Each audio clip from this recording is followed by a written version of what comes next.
আমাদের জীবনের সবচেয়ে সুন্দর দিনগুলো সম্ভবত তখনই ছিল, যখন আমরা বুঝতেই পারিনি যে আমরা সুন্দর সময়ের ভেতর দিয়ে হাঁটছি।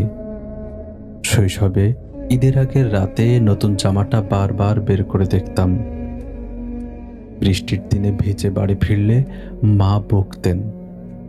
পরীক্ষার শেষ ঘন্টা বাজলে মনে হতো পৃথিবীর সবচেয়ে বড় যুদ্ধটা জিতে ফেলেছি।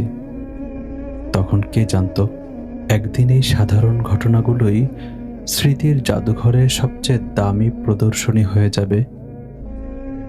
মানুষের জীবনে অদ্ভুত এক অভ্যাস আছে। যখন কোনো সময়ের ভেতর থাকে তখন সে ভবিষ্যতের স্বপ্ন দেখে, আর যখন সেই ভবিষ্যতে পৌঁছে যায় তখন ফিরে তাকিয়ে অতীতকে খোঁজে। তাই হয়তো আমরা কখনো পুরোপুরি সুখী হতে পারি না। বর্তমানকে বাঁচার বদলে আমরা তাকে পার করে দিতে ব্যস্ত থাকি।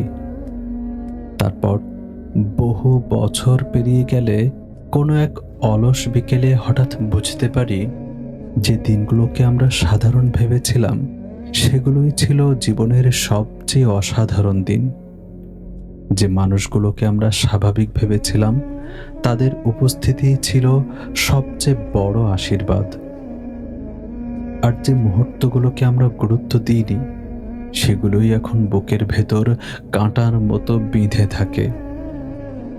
জীবন আসলে কখনো আমাদের সুখ থেকে বঞ্চিত করে না, সে শুধু সুখকে স্মৃতি বানিয়ে দেয়। সে শুধু সুখকে স্মৃতি বানিয়ে দেয়।